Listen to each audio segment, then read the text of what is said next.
VD. Satheesan in case മുഖ്യമന്ത്രി ആവുന്നു എന്ന് കരുതുക. ഒരു നിമിഷം, കുറച്ച് സമയം കഴിഞ്ഞിട്ട് നമുക്ക് കെ സുരേന്ദ്രൻ്റെ കാര്യം പരിഗണിക്കാം. അപ്പോൾ വി.ഡി. സതീശനാവുകയാണെങ്കിൽ ആ മന്ത്രിസഭയിൽ ജ്യോതികുമാറിനെ പറ്റിയ പോസ്റ്റ് ഏതായിരിക്കും? ഒന്ന് നമ്മളതൊരു ഈ കേരള ക്യാബിനറ്റ് ഒന്നും നമ്മളങ്ങനെ ഒരു തമാശയും പറയേണ്ട കാര്യമല്ലല്ലോ. MLA മാരും പാർട്ടിയൊക്കെ തീരുമാനിക്കേണ്ടത്. പക്ഷേ മന്ത്രിയാവാൻ പറ്റിയ കക്ഷിയാണ്, അതിന് സംശയമൊന്നുമില്ലല്ലോ. അതിനകത്തെന്തോ തർക്കമുള്ളത് വേറെ കാര്യമുണ്ട്. പോർട്ടലിലെ നാളത്തെ വാർത്ത ജ്യോതികുമാർ ചമ്മക്കാല മന്ത്രിയാകണം യൂത്ത് കോൺഗ്രസ്. ഇല്ല, അതുകൂടി നമ്മൾ പ്രേക്ഷകരോട് പറഞ്ഞേക്കാം. ഈ ചർച്ചയിൽ ഇവിടെ പറയുന്ന കാര്യങ്ങൾ ഞങ്ങളുടെ വാർത്തയിലെ ഫ്ലാഷുകളോ ബ്രേക്കിംഗ് ടെസ്റ്റുകളോ ആകുന്നതല്ല.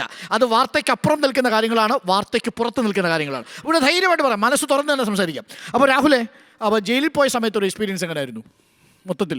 കാര്യം ഞാൻ ഈ ജയിലിൻ്റെ കാര്യം ചോദിക്കുന്നത് വെച്ച് കഴിഞ്ഞാൽ കൂടുതൽ മീഡിയ അറ്റൻഷൻ രാഹുലിന് കിട്ടിയ ഒരു ജയിൽ യാത്ര എന്ന് പറയുന്നത് ആ സമയത്തെ ജയിൽ യാത്രയാണ് അല്ലേ?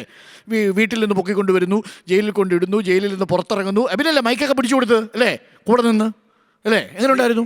ഇപ്പം അടുത്തിടെ ജയിലിൽ നിന്ന് അങ്ങോട്ട് ഇറങ്ങി വരുന്നത്. ഇപ്പം അഭിന് തല്ലുകൊണ്ട സമരത്തിന്റെ ഭാഗമായിട്ട് ജയിലിൽ പോകേണ്ടി വന്നു. അപ്പോൾ ഈ ജയിലെന്ന് പറയുന്നത് ഒരു ഡിഫറെന്റ് എക്സ്പീരിയൻസ് തന്നെയാണ്. ഒരു പൊതുപ്രവർത്തകൻ രാത്രി കിടന്ന് ഉറങ്ങാനൊക്കെ പറ്റുമോ ഇപ്പം ഇപ്പോഴത്തെ അവസ്ഥ? എനിക്ക് ഞാൻ ഈ ഉറക്കത്തിനകത്ത് ഭയങ്കര കംഫർട്ടബിൾ ആയിട്ടുള്ള ഒരാളാണ്. എന്ത് പറഞ്ഞു ഉണ്ടായിരുന്നോ ചോദിക്കും. ആ സമയത്ത് ഉണ്ടായിരുന്നില്ലേ നിങ്ങൾ? അടുത്തുണ്ടായിരുന്നു. അവിടുന്നാണല്ലോ എന്നെ അറസ്റ്റ് ചെയ്തോണ്ട് എന്ന് പറഞ്ഞു. ഞങ്ങൾ കിടക്കുമ്പോൾ ഉള്ള ജയിലല്ലോ ഇപ്പോ. ചപ്പാത്തി, മട്ടൻ, ചിക്കൻ, ഈ ഇടതുപക്ഷത്തിന്റെ ജയിൽ വളരെ മാറ്റം വന്നു. അതുകൊണ്ട് അവർക്ക് കിടക്കാൻ വലിയ ആഗ്രഹം. അതിന് വേറൊരു കൗണ്ടർ കൂടെ ഉണ്ട്. ഇടതുപക്ഷത്തെ ആളുകളെ കൂടുതൽ സ്വീകരിക്കണം എന്നുള്ളത് കൊണ്ടാണോ എന്നൊരു ചോദ്യം. അതായത് ജയിലൊക്കെ നവീകരിക്കപ്പെട്ടു. അതായത് എല്ലാ അടിസ്ഥാന സൗകര്യം മാറ്റി ജയിലിൽ പോയവർക്ക് അങ്ങ് പോരാൻ തിരിച്ചു വരാൻ പറയുന്നുണ്ട്. ശ്മശാനം കണ്ടാ വന്ന് മരിക്കാൻ തോന്നും എന്ന് പറയുന്ന പോലെ മനുഷ്യാവകാശപരാണ്.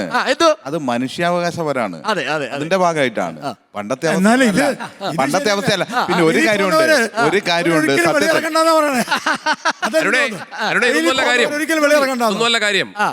അവിടെ ഉള്ളത് കിർമാനി മനോജും കൊടി സുനിയൊക്കെയാണ്. അവരാണ് അവിടുത്തെ മെനു തീരുമാനിക്കുന്നത്. പിന്നെ നിയന്ത്രിച്ചു നിർത്താന്ന് പറഞ്ഞോണ്ടല്ലോ, പിടിവിട്ട അപ്പരാഷ്ട്രീയത്തിൽ പോവും. കാര്യം സ്വതമേ ബ്ലഡിലുള്ളതാ. അപ്പോൾ രാഹുൽ, നമ്മൾ പറഞ്ഞു വന്നത് മാറിക്കഴിഞ്ഞു ഓണത്തിന്റെ വിശേഷങ്ങൾ. അമ്മയുടെ കൂടെയാണോ പൊതുവെ ഓണം? ഓണം പിന്നെ നമ്മുടെ എല്ലാ വീടുകളും അടുത്തടുത്താണ്. ബന്ധുക്കളെല്ലാം അടുത്തടുത്താണ്. അപ്പം ഈ 4 ദിവസവും ഓണം ഉണ്ടാകാറുണ്ട്. ഉത്രാടത്തിന് തുടങ്ങി ചതയത്തിന് മാത്രം അവസരിക്കും 4 ദിവസവും 4 ഏറ്റവും അടുത്ത അച്ഛൻ്റെ 4 സഹോദരങ്ങളുടെ വീട്ടിലായിട്ടാണ് ഓണം ഉണ്ടാകാറ്.